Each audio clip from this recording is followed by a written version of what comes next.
網上購物騙案最常見嘅騙案手法係點嘅呢？通常騙徒喺網上商店、社交媒體或者討論區入面出 post 賣貨，並會以低於市價作招來，要求買家即係受害人入錢到指定戶口之後就還失蹤。一啲可以隨便更改用戶名稱嘅社交媒體工具，或者只需要簡單登記嘅討論區，都係騙徒最常用嚟行騙嘅平台同工具。大多數嘅騙案都涉及當時最熱門嘅產品，例如有演唱會飛、電子產品、波鞋。一招揭穿網購騙徒，過數前將對方嘅手機號碼、社交媒體用戶名稱、銀行戶口號碼喺搜尋器搜尋一下。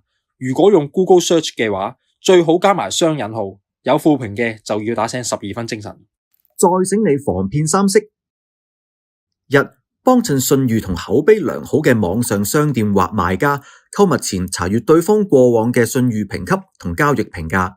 二、盡量選擇貨到付款或面對面交收。如果以銀行過數或電子方式付款，就要加倍小心，盡量獲取賣家嘅資料。三、如果有任何懷疑，馬上致電防騙易熱線1822查詢或報警處理。